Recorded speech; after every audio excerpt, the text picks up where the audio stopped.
Okay, so another episode of Combustible Brains, episode 9, 10, 12, 100, I don't know. Depends on which platform you're looking. Depends on which platform you're looking at and depends on how many episodes we actually publish. So, Doesn't you remember? matter. Yeah, it doesn't matter. You remember we recorded some episodes and we just never published them because they were so shit. Yeah, definitely. So for the viewers that are listening, right? So just imagine the kind of high quality stuff that you get here. Like we talk about, weed, alcohol. We talk about very useful topics where we get up to 4 listeners an episode. It's pretty amazing. And then imagine that we have a second tier after that, which is so bad that we actually have to scrap it. That we don't even get 2 people to listen to it. Right, exactly. So this is the equivalent of premature ejaculation for podcasts, it is so bad that you're almost proud of it. So with that Said no one. said nobody, right? So we didn't say that. So and of course this is a deep fake voice. This is not me or so this is just deep fake. This is AI, I don't know if the deepfake can laugh like an idiot like the way I do. Well, now they can. Since we did an episode on sentience, which you should go back and listen to, you will be convinced that we are actually not real, which means that we can say whatever we want, which is the goal of this podcast. So No consequences at all. exactly. It's not like anybody listens to this anyway. So it's just... Yeah, anyway, 4 people listen to it, right? So it's your fault. Right, exactly. So, okay. So with that said, we figured we'd do an episode on storing your dick pics. Actually, no, scratch that. We did an episode on storing your pics, without Google. So without iCloud or Google. So that's what we wanted to do today. What do you think, Ra? Should we? Yeah, that sounds like a really simple, fun topic. Yeah, exactly. And many people are doing it, right? Like many people upload their pics on either Apple Cloud or like Drive or Google Photos or stuff like that. Yeah, actually, if you're just talking about dick pics, I think the biggest database will be Snapchat, because I think that's where people actually send dick pics thinking that they will disappear, and they never disappear. I'm sure there's a folder where whoever is the leader of the cult leader of Snapchat and his wife, they both have a folder called users dick pics, and it's just filled with dick pics. I just assume that is the case. They must be having a folder on their desktop called temp. Do not open. Temp. That's a good one.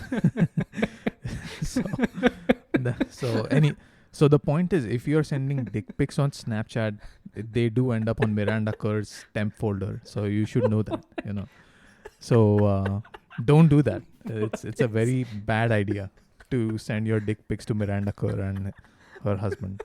What is wrong with you? I mean, you have to shock and awe the audience into, having them realize the importance of privacy.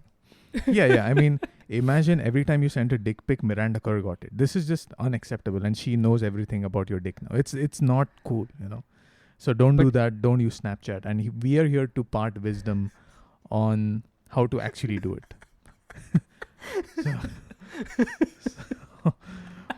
So keep listening, basically. Tune in after the break. Yeah, and what do people say? Like, subscribe, comment, share. Subscribe. We actually don't recommend doing any of that, because even we have not subscribed to our own podcast. So what is the point of you doing fair it? enough. It's totally pointless. True that. So you do know that's a subscribe joke, right? There was some meme in between, like some dude. He was trying to say the word subscribe, okay, like in his YouTube video, and he just couldn't say it for 2 minutes. He's like, subscribe. And now that's become a meme, basically. Oh, man. Was it some Indian guy? It sounds very Yeah. Some Indian kid, must be a teenager or something, and he was just trying to say the damn word, and he was honestly trying to say it. He wasn't joking around. He was like, subscribe.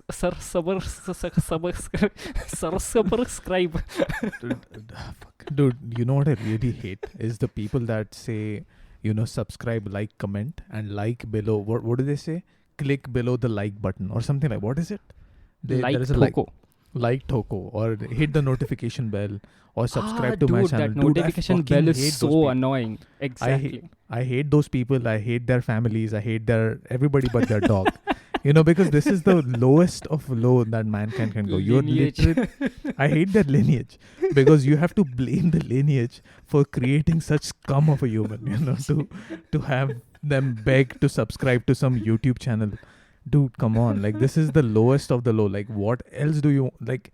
You might as well just never mind. Let's and now it's go. become and it's become so common that our brain filters it out anyway, right? Like when someone starts saying please subscribe, please comment, please hit the bell, you just tune it out, right? Because Yeah, it has been said so many times that our brain just is like, okay, okay, that's like advertisement basically. Yeah.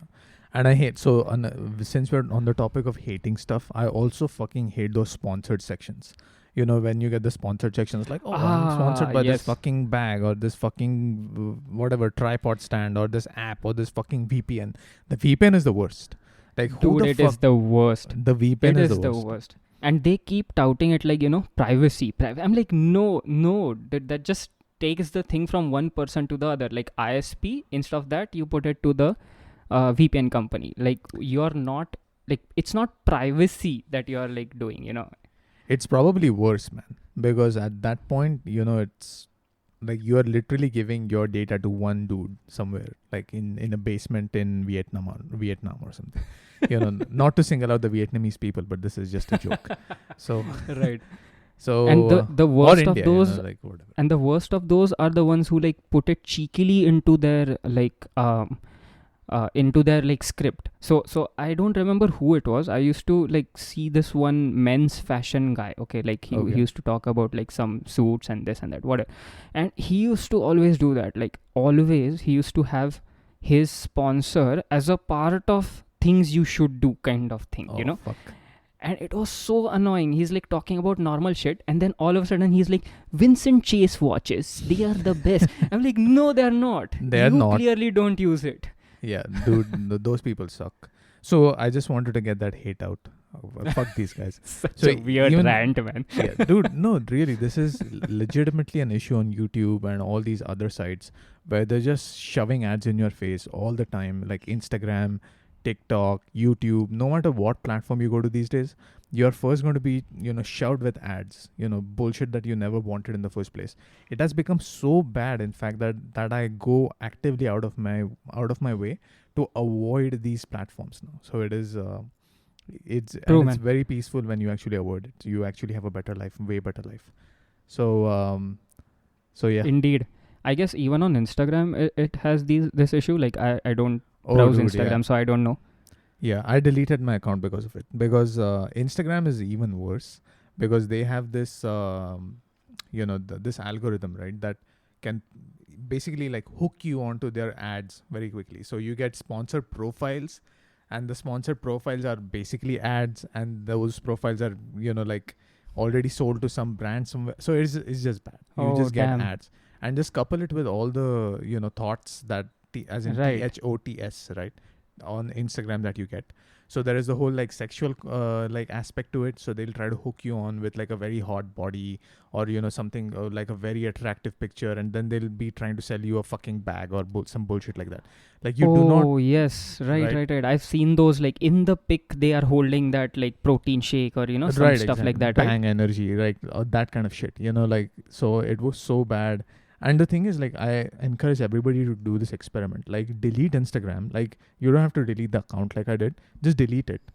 Take a break for 7 days. Go back to it. And then you will notice all the ads. You will notice all the shoving in your face, all the spam, all the garbage. That's when you notice it. You don't notice it when you're actively using it.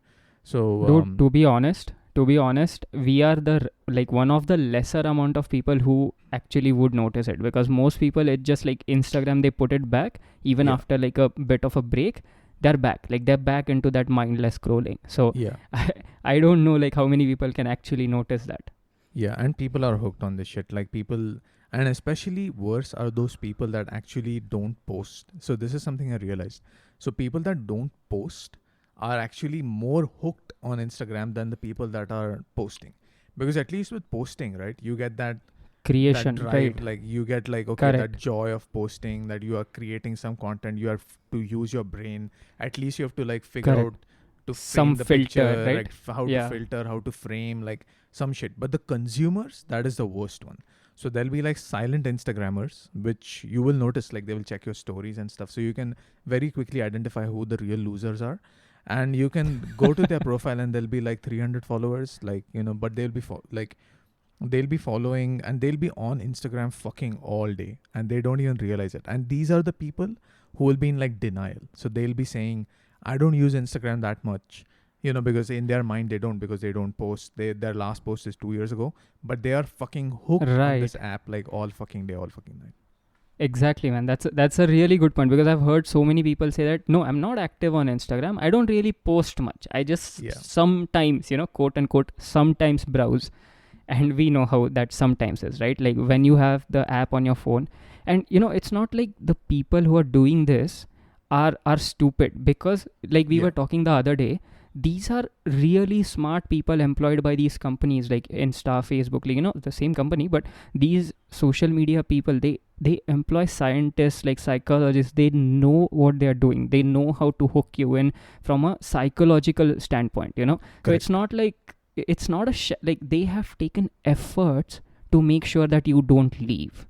So how do you think that your brain, who is not, by the way, thinking about it from that angle, that they are trying to hook me in, how are you, unassuming human, supposed to fight that if you are not aware that is happening behind the scenes, right? Yeah, no, good point. Actually, you know what? Fuck the Google Photos episode, because now we are so deep into this. Let's just, listeners of this podcast, we are just changing topics on the fly here. Fuck it, we don't care. Fuck Google Photos. We'll cover that next time. Let's just get into this point a little bit, right? So this is an excellent point where Instagram employs very smart people to hook you, right? So like you said, the first is the aspect of like the the psychology of the human being, like modeling it, how to hook them on it, etc., etc. But I think there is an even more vicious component to it. They can sort of supercharge it, because they have great machine learning tools. They can learn more about you, even better than you can learn about yourself. Like just looking at your habits, and not just on Instagram, right? Like your phone is tracking you everywhere. So it's not like Meta or Instagram has just information on how you use the Instagram app. They know your Amazon shopping history. They know where you've been, right? Like they know who your friends are, who your circle is, what you watch, like, they know a lot more about you than just your Instagram history. So, and all these companies have cross website trackers as well, right? And very less people actually use plugins or take efforts to block those trackers, right? So once you have, like, you visit one of these websites, like their websites, that's it. Like they have all that. Like you have Facebook logged in onto your browser. That's it. Even if you close that tab, and you maybe even close the browser, if you don't clear everything, that's it. You keep getting followed, right? It doesn't. And people think incognito does something. It does not. It even says it on the damn incognito page. It says what it cannot do. So. And people should realize, right, like the reason this information is not more freely available out there is because it's not in the company's interest, like the big tech company's interest, to tell you this. Like, why would they tell you something actively to, that hurt will their affect bottom line? Exactly. And it will hurt their bottom line. So there is a subreddit actually called Data is Beautiful. I really love that subreddit. They have various plots of, very interesting things or something. Interesting. Like what is it about? It's just data. So what they do is, I think it's a bunch of like nerds that take random data. So the reason I brought this up is because I saw a beautiful visualization of Google's profits for this last quarter or something, or the last year or something like that. And I was very, it was a very beautiful visualization. Maybe you can look this up as we speak. And you could see that most of their revenue comes from search, which is not surprising. But search as ad revenue. So they're still making, like revenue from ads. And the other big supplier was YouTube. So YouTube ads are actually making a lot of money. So just think about their incentives, right? They're making billions of dollars. I think their profit margins are like, I don't want to butcher this up, but I think it was like 16 or 18 billion this last quarter, just in like gross profit. And is that all-time high? I'm not sure. So I don't keep track of these things. But it was, it's an obscene amount of money, right? It's regardless of what it is. So Indeed. why, right? Like, why would you tell people to not to have, tools and strategies in their lives to block your ad revenue when you're making like a fuck ton of money? You're never going to do that. So it is Exactly. not in their interest. It is not in the shareholders' interest. It's not in the company's interest. So people need to be more aware of these things. And this is why I also hate that live subscribe bullshit, because you're just True, man. promoting YouTube. You're promoting a fucking ad. You're part of the problem. So Exactly.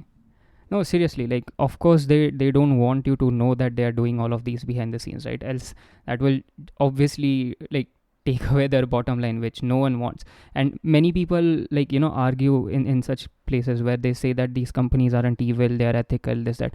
I'm like, yeah, maybe all of that is true, okay, but it's about money, right? More than anything else, it's yeah, about the money. exactly. If you're It's getting about money, money. then what ethics and what, right? I mean, you're getting money, so that's it.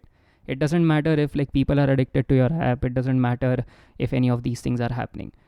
Dude, this ethics and all, like, it is such bullshit, man. I mean, I am sure that every one of these big tech companies has an ethics committee. I'm sure they spend billions of dollars on like ethical everything, but look at the bottom line, right? Look at the bottom line. Exactly. The bottom line is that people's lives after Instagram and Facebook are much worse than they were before, right? People are more Oh, any miserable, day. right? Like, especially, I don't know if you've looked into this, but teenage girls seem to have the biggest problems with social media, because I think it is reflective of self-image, and they might be more self-image conscious, or they're more prone to anxiety. I'm not sure what it is, right? Like, I'm not some External expert, validation or, stuff like that also. right? Whatever it is, but it's actually fucking up their lives significantly. It's not like, and to be honest, I think we got very lucky, man. Not that you or me were teenage girls. That's not what I'm saying.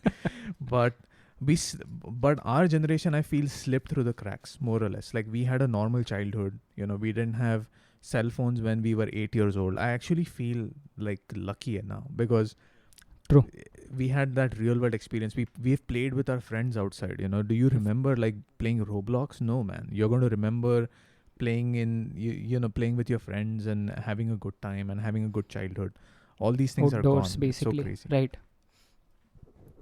Exactly. Outdoors, right? We used to play a lot outdoors. We used to do a lot of activities and all of that. And now all of that is replaced by digital stuff. Yeah, and it's not just digital stuff, right? It's not like it's augmenting your normal social life. It has replaced it, which I think is it's very bad. And I think even modern parenting. I'm not a parent, and neither is Ra, so not qualified to speak on this. But it seems that parents are also afraid of sending their kids outside now, which is so strange to me. Like, in the future, I would want to have kids. If I want to have kids, I would, let that kid experience the world. You should not put him in a box. You can't protect them forever anyway, at some Exactly. point. So you might as well have them learn how the world works. You can't just put So them on Roblox and iPad and pretend that they're going to be normal. They're going to be fucked. so this is like a totally different topic, but yeah, man. So there's like one thought that I keep coming back to when it comes to, modern day parenting, which is like, if you, or rather any parenting, is that if you let the child take risks when the child is younger, then the consequences of that are very less, very small. The Correct. consequences of that child feeling when given responsibility, or when allowed to do his or her own things, on failure of that, the consequences are still something you as a parent can easily absorb. But Correct. when Correct. you don't allow that, and when the child grows up and goes out into the real world and starts failing there, the later the person fails in their life, the worse the consequence or the recovery ability becomes, right?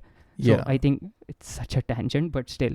No, I think it's a totally valid tangent. And actually, I read a book. I forget what book this was, but essentially, what happens is, there was this explanation of, in the last like 5-10 years, you're seeing a lot of, a lot of like fringe woke culture come up, right? And this is not, I'm not judging anybody, right? But like, when we were kids, we didn't have this rainbow flag, and we didn't have like many genders, and like, this is a rather, newer thing. Like, it has come up recently.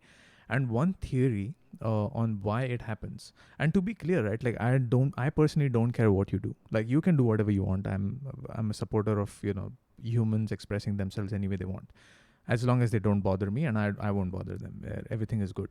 So However, one explanation was that they are sort of playing a role in their head, and in a sense they're exploring the world, which I thought was a very interesting idea.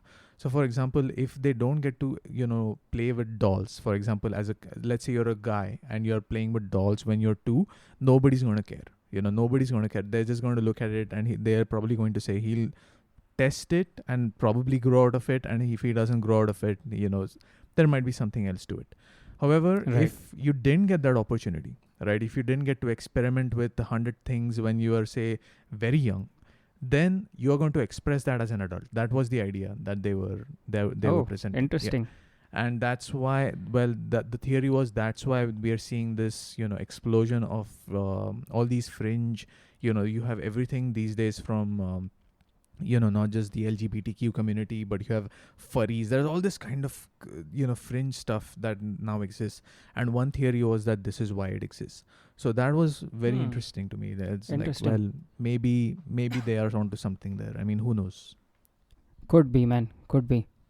I think, But and having said that, like like people, especially listening in the US, they might think that we are against all of this shit, and we are not actually, not at all. In fact, yeah, but there is just some science, like some stuff that. So where were you reading this? You were saying? I forget. I'll have to look up the reference. This was a book or an article. I forget. Yeah, I should keep citations of these things.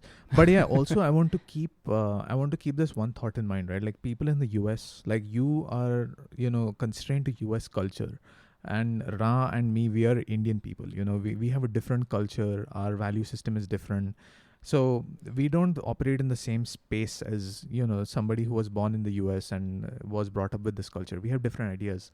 And it's not a hate or good or bad or anything. It's just different, because in India, like casteism, racism, these have totally different meanings. I remember going to my undergrad,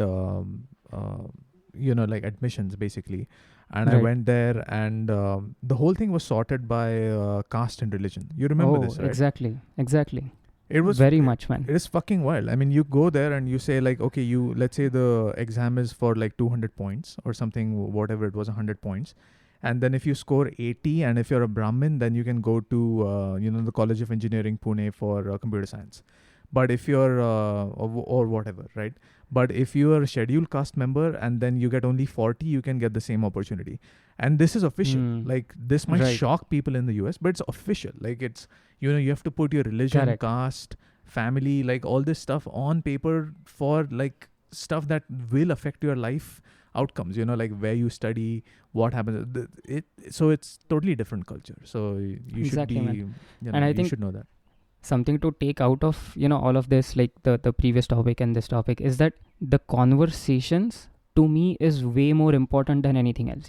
As soon as you say, like when you like take out a topic, like when you start talking about something, as soon as you say, oh my god, that is racist, or oh my god, I got offended by that, what you do, you as in any one of us, I'm not pointing it to anyone, even me, you, anyone, what happens is you take out the conversation, right? The ability to like talk to each other about issues that we think whatever they are, right? You just take out that ability of two humans to interact and try to understand each other. And that is where I think fundamentally everyone is like screwing up these days. Like everyone gets offended so quickly that they don't want to hear the other side. Yeah. And remember the social media bubble thing that this is actually totally different topic again. We should cover this sometime, but that also makes a huge difference these days, right? Like social media like bubble, like you're into your own bias, basically. You're just confirmation biasing your own self, which humans always did, but with social media, it's just significantly worse now. No, it is now 100%. It's a total bubble. I'll give you a very simple example. So yesterday I was looking for, I absolutely love caffeine. So I was looking for a place to have, I'm always looking for new cafes, and I just enjoy the taste of caffeine. I enjoy coffee when I'm working. So I looked up this cafe. I don't want to name it because I will, this will be pinpointing to them. But it had very high reviews, and it was a locally owned coffee shop, something I really like. Because I do like supporting, local businesses, and I don't go to Starbucks or any of like these bullshit, like commercial ones. I like supporting the small local man. I think there's a lot of value in it. So I figured, okay, let me go to this place. So it was a 20-minute drive, and I took the drive to just get coffee. 20 minutes, quite long. So I went there and I parked my car right outside the cafe. And just to give you some background here, right? Like the coronavirus in the US is like significantly well understood now, and I think in the world. And masking has become optional in all places. Like most people are not wearing masks anymore, unless it's a hospital or like a doctor's office or something like that. Or if, like generally speaking, the risk level is pretty low, the infection rate is low, all these things. So, and everywhere in Michigan, nobody's wearing a mask, generally speaking. Like even if you go to a mall, car dealership, doesn't matter anymore. So people are getting back to normal. However, this one cafe, right? It said, follow the law, mask up before you come in. And, people, I could see through the glass that people were wearing masks inside. And you could tell that this is like a very, like super woke, like is very hipster, super. So I actually wanted to go in there, but actually didn't have a mask on me. So, so I went in there and I opened the door and I asked them, do you have a mask? Because I have nothing against wearing a mask. So I said, like, do you have a mask that I can, wear, like a disposable one? And I'll come in and I can buy a coffee. And they said, no, they don't have any. But I couldn't come in, is what they said. So, right. So I said, okay, that's fine. And I left. But the point here is like, this was a real bubble, right? Like if like you see this, like the risk tolerance has become so low. Like I had no symptoms, nothing. Like I just wanted coffee and I'm not sitting there. I'm just taking coffee, get out. But they are living in a true bubble. The point of this was you can just tell what kind of bubble these people are living in, because they still had like huge signs that saying mask up, and sure enough, people in there were like wearing N95 masks and so on and so forth. And to me, this is virtue signaling. Like if you were so concerned about, the coronavirus and the pandemic, why aren't you home? Right? Like, why are you sitting in a cafe? Don't go into the cafe that is closed, right? And if this was something just few months rather ago, or maybe a year ago, this is totally understandable, right? Where 100%. People don't have their booster dose yet, people don't have, some are not vaccinated, whatever. But now, and see, the worst thing is, I don't want to now go into the anti-vax thing. Dude, this talking to US people, it's so much more difficult. When don't worry about is always offended. No, it's true, but we cannot worry about this on our podcast. Oh yeah, of course. No, because this is our voice, like whatever, I mean, truly. But true. Not in that way. In general, though, I mean, I just think, you think about it like that these days, But yeah, so what I was saying is, if they were not vaccinated, they are way bigger a threat than someone who is like 3 vaccines down and without a mask. Whereas Correct. A person with a mask but not at all vaccinated is way worse, right? Correct. I don't know if that's true. I'm not a doctor, but still, I mean, it seems obvious to me. That way. Yeah, seems that way. But this is the point, right? And so another thing is, right? Like if you were truly concerned about spreading the virus, which you might be, right? You might be health compromised in some reason. You might have some underlying illness, whatever. You might have somebody old at home. There are many concerns. But then why would you go to a cafe? And if you're in the cafe, right, you're having a sandwich, you're having coffee, every time you have this little piece, you're pulling the mask down. Like otherwise you are not going to have it. So dude, that defeats the purpose, man. That defeats the purpose, right? So this is what I was thinking. Like just imagine the mindset. Like you are eating, drinking, like, talking, all these things are happening inside that cafe. You pull the mask down every time you want to have a sip or every time you want to have a bite. And then you don't even let a guy come in and get your coffee. Like, okay, private business, you can do whatever you want. But it's this pretty seems stupid. like it's stupid to me. And this seems like a true bubble. I mean, not to mention that they lose business like this, and they get, but here's the thing. They also get people who are really into it. Like get customers who are really into it.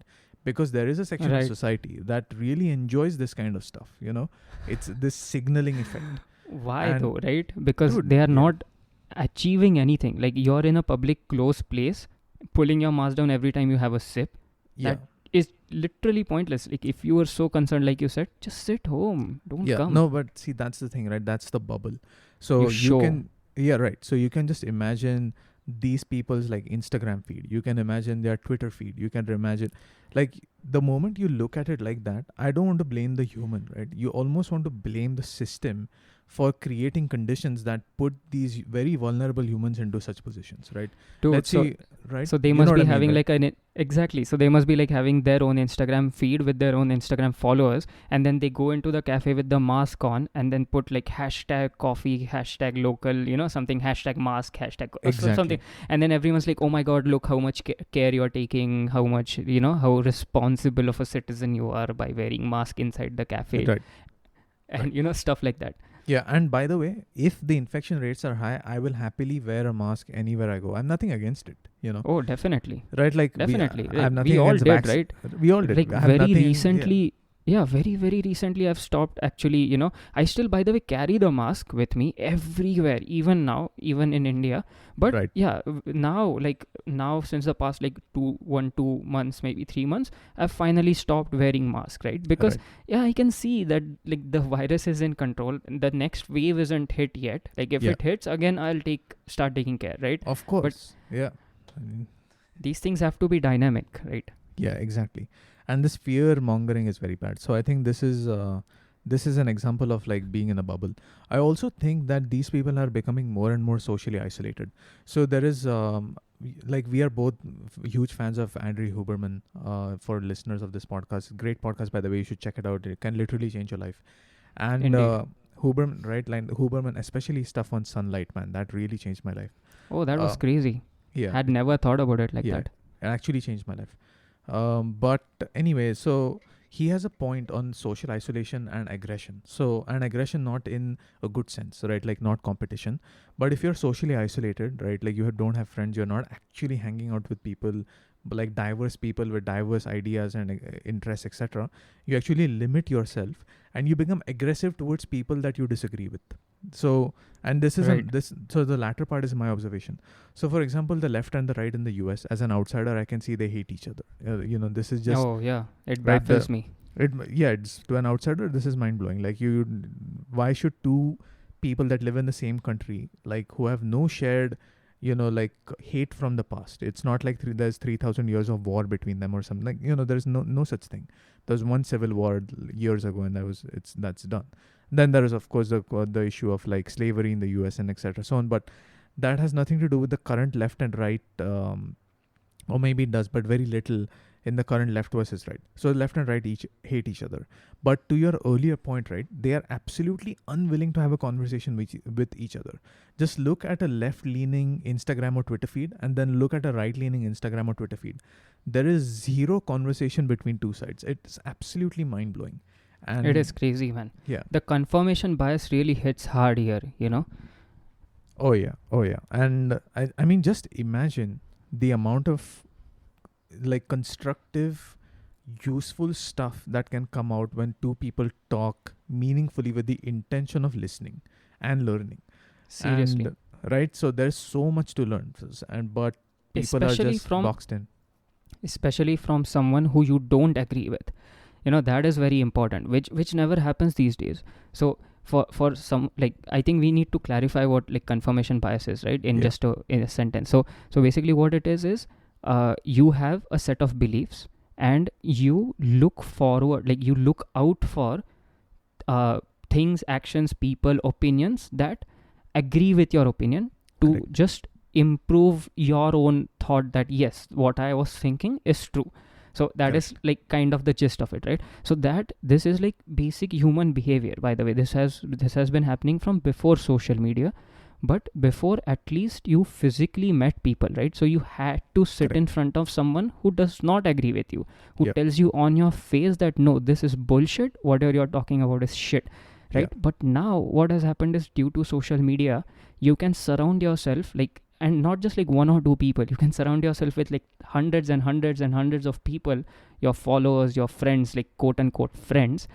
And they all, since you have chosen them through social media, through your beliefs, using this phenomenon, all of them keep agreeing to you forever, basically, because that's how you have chosen them. So you think that your opinions are the opinions, like the correct, perfect, then that's exactly the key. The correctness is the key. Correctness, you think you are somehow superior, more thoughtful, because see, other humans are agreeing with you, right? So you must be right. But that's the biggest issue, right? That's where the social media bubble, that's where confirmation bias hits the hardest. Yeah. Because, for example, a Democrat will never try to actually go and see what the Republican is actually trying to say, for example, and vice versa, Correct. or the left and the right, and all of these things. Even in India, you see this all the time, right? Correct. So it's so, if you step back just a few feet and try to look at it from a pragmatic point of view, from a logical point of view, you will see that, dude, everywhere there is nuance, and everyone has some or the other legit point. And you have to step back and agree that maybe, okay, the thought I was trying to put down might be wrong. Yeah, and there is some humility in accepting that, right? Like, what you were thinking was wrong is a huge step in learning for yourself. Like, forget about others. Like, fuck their opinions, fuck their life.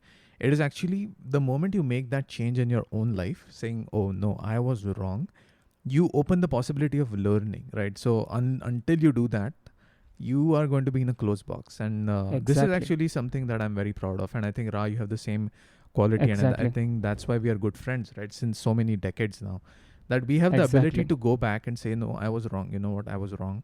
This was a worse approach. This was not good. And you detach from it. And you say, okay, and you move on and you learn. Exactly. So there have been times when we have are arguing onto something, right? We both are so firm on our opinions, but as soon as we see that other side, because we always do, right? We always do. And as soon as we hear it, we are like, that's interesting. I never thought of it like that, right? And instantly we detach it. Rather, we never attach it to our ego, right? We keep it as a point, but we never attach it to. So that's why we can instantly let go of that. You're like, yo, no, baby, what are you saying? Or no, Ra, what are you saying? That is correct. Right? Or and not, it is so simple. So or not, like it doesn't have to be that you always agree, right? But you should have the ability to see arguments from different viewpoints. You should try to understand what people are saying. You have to be more cognizant of these things. And the same is true with technology. Like, people get caught in these bubbles, right? Like iPhone, dude, Android. It's so crazy, right? That, see, even more than religion, even more than politics, it baffles me that even in 2022 people are still talking about whether iOS is better than Android. I'm like, bro, that was 2012, man. 2012. And nobody cares, at the end of the day. But, well, people care, and people will have wars over this, and they absolutely hate each other for this. It's a kind of crazy. But, and still the green bubble versus blue bubble, like all this bullshit stuff, like this is maybe not a problem in India because everybody's on WhatsApp. Everyone's blue. Which is probably worse. I don't know. Like, because I just have this bias towards hating Facebook because they... Oh, man. Seriously. Right, Meta, I just hate that company. Oh, seriously. But yeah, anyway, like in the US is the same thing, right? Like everybody's on Apple, like Apple Pay, like Apple iMessage, FaceTime, Apple Watch. And it's not good for you, because they're just going to stifle innovation. You don't get innovative stuff. Like you don't get, amazing technology like foldable phones or something into your hands quickly.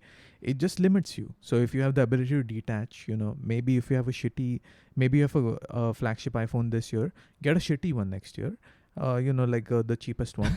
And, so you satisfy your iMessage, whatever, and get a second phone, which can be a foldable, which can be a S23 Ultra, whatever comes out. Try something new, open your mind to different ideas. Get an Android watch, get a Pixel, something like it. Actually, don't get an Android watch. It's shit, but yeah. Yeah, that's true. Actually, there is a new Pixel watch coming, I think. Interesting. I think it'll be good. It'll be out September, I think. Right. And I think coming back to the point where we were trying to make, sometimes I've heard people say that, so then if you don't, then that means you don't have an opinion, right? We were talking about keeping so that's actually not true also, right? Like, why not? Form an opinion, form an informed opinion. Just don't attach your ego to it. Don't attach your person, your being to it. Keep a strong opinion. No one is saying to be accepting everything. Keep a super strong opinion, but just don't be egotistic about it. Yeah. And think about it outside your bubble of understanding, right? Yeah. And even this podcast, right? So if somebody comes in, in the comment section, which doesn't exist, but if they write us an email, or also merch, which you should buy, which doesn't exist. but one day it will. But anyway, if somebody critiques this podcast, right? Critiques my opinion, etc. I actually don't get offended by these things. I am actually exactly right. not at all. I'm happy to listen to feedback. Of course, it's bullshit. I'm gonna call it out. If it's just bullshit, I'm gonna say like, fuck off. But if it's a legitimate criticism, like if it's like it's bullshit, like like, oh, I just don't like the color of your like podcast art. Fuck off. I don't care about it. But if it's a legitimate criticism, then I'm happy to listen to it, and I'm willing to take this. I'm happy to say like I was wrong. I have no problems with that. And Exactly. more people should do this. I actually noticed this girl that I was talking to a few months ago. She blocked me. And the reason she blocked me is I kind of like this girl, but we had some disagreement. And in retrospect, I feel that I dodged a bullet, which was good. But she had absolutely, and we used to agree on most things, because not out of like me simping on her, but we just aligned on a lot of things. Like sometimes it happens. You're Right. like, okay, cool, like okay, like you just align. But then one day we were not aligned on some topic. I forget. It was not even that big of a topic. But I realized very quickly that she had absolutely no mechanism for dealing with disagreement. So, which is a huge issue, right? So the moment Right. there was a first disagreement and I presented my opinion that was completely 180 degrees like shifted to what her opinion was, she wasn't able to handle it, and she was fuming and she got very emotional and such. And this, I mean, it honestly surprised me. But did she say, I didn't even know you, Pranav? Did she say that? Like, no, she oh my did say God. that. Something very similar to that. She said something, Yeah, like blah blah blah, whatever. So, and my point here, and I told her, right, like, well, I mean, it's okay if you block me. Like, it doesn't. My life will go on. It doesn't. It really doesn't matter. As you grow up, you realize like it's okay. Like shit, life goes on. So shit happens, life goes on. But we should have, the point here was we should have fundamentally the ability to successfully disagree, right? You should be able to handle situations like that. You're like, okay, I disagree with this. This is why I disagree. And we still agree on, like 80% of the things. So it's okay. You don't have to come to a conclusion sometimes. Sometimes you just disagree, right? Like for Google Photos, for example, I'm sure you don't use Google Photos, but I use Google Photos, like for, not everything, but I use Google Photos a lot. So that's going to be a disagreement in philosophy. You're going to say, this sucks. Or like I use a Chinese phone, this Vivo foldable. Somebody might say, this is a privacy nightmare and so on and so forth. With them, they I might would. be right. And that's totally valid point, right? Exactly. And that's okay. Like it's, you should have We have haven't stopped doing this podcast. Right. So, or we don't fight over it. Like we don't fight over these bullshit things, or even big ticket items, right? Like the same mechanism holds. So exactly, man. And I think that's how most relationships also end, right? I think so. I mean, they should end. I feel that if no, truly. No, I would say rather both of them should learn the mechanism of understanding the other side. I think that would be better than just ending. Because see, ending, okay, I mean, I'm not saying cling on to the toxic relationship, but I'm saying that the ability to understand the other side will go a long way even in your next relationship or the next one or the next one. If you don't see fundamentally improve on that, then it will keep happening, right? Every time you keep being in agreement, you will be in a relationship. As soon as that goes, you're gone. No, very true.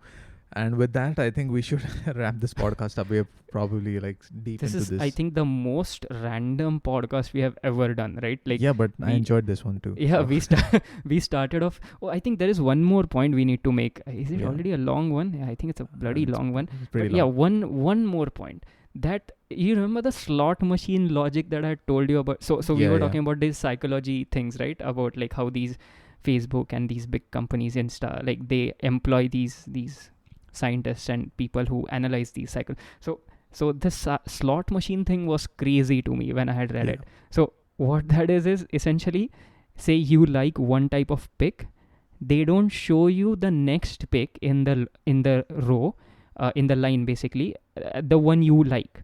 They show like 3, 4 picks, 5 picks, 6 picks in between that you don't like particularly, of some genre that you don't relate to or something like that. And then like the 6th or the 7th pick, they again show the one you would like. So what that does I see. Yeah, so that like keeps you like on the boil, because if they keep showing you all the good picks, like say you are searching for like sports picks, for example, and they keep showing you all the correct pics, then you get bored right away, right? Whereas like you like sports, for example, you like cricket, for example, and then they show you a cricket pic, and then they show you like random other pics like nature or this, that, something like that, and then they show you like randomly cricket pics in between. Well, then I think like, you're oh, being hooked, right? you're being too kind here. Nobody likes cricket pics or nature pics on Instagram. It's all, you know what it is, you know, like so.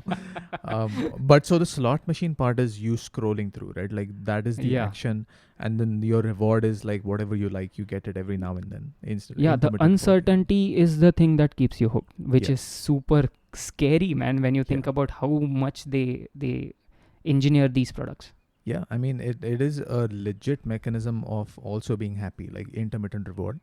But that's a separate topic. But for not another this day. way though. Not this way. through social media at all. No. It has been hijacked, right? Like you want intermediate reward to be something like you take a lot of effort, and then one day you get an unexpected reward. You're truly unexpected, right? Like you get, oh shit, I got some amazing success today. My program runs, you know, or maybe I finished a book, or you want to do meaningful things, you know, or like I'm a better writer, a better musician, whatever is your thing. Not through social media. That mechanism has been hijacked, which I think is our main point here, right? Like this is why they're actually very evil companies that are fucking with your life, and you should get away from them. And that's why stop using WhatsApp and install Signal. God damn it. Yeah, I think we will go to the grave saying that. Truly. I mean, this is actually why we wanted to do the Google Photos episode also, because it's a privacy nightmare, right? And we will cover this in the future, but very shortly, right? You guys, everybody should think about just the amount of information that you're giving to Google. You're giving them your kids, families, you know, where you go, what you do, what you eat. Like it's an endless treasure trove of information that you're giving to these private companies. iCloud, Google, whatever, Apple, Google, whatever. They are having a ball. Like Instagram, like Snapchat. We must talk about detail in this, man. We will do a proper podcast on this. Yeah, we will do a legit podcast on this, and we'll give you some hints, pointers. Like we are very techie guys, so we can't give you exactly, you know, like run this command, put it, blah, blah, blah. We can, but it would be a terrible thing to do in a podcast. In general, I don't want this podcast to be that. You know, we'll just point people in the right direction, right? We'll just say, you know, like these are general principles. Like this is what you should be thinking of. This is what you should, or at least you should think of, like when you know, like take pictures and share it and so on. So we'll do that. This became a social commentary and some random stuff. Yeah, some ranting, some social commentary, but who gives a shit, man? Yeah, we like doing this shit. This was good. So let's call it and we can end it here, I think. Cool. Bye-bye. Until next time.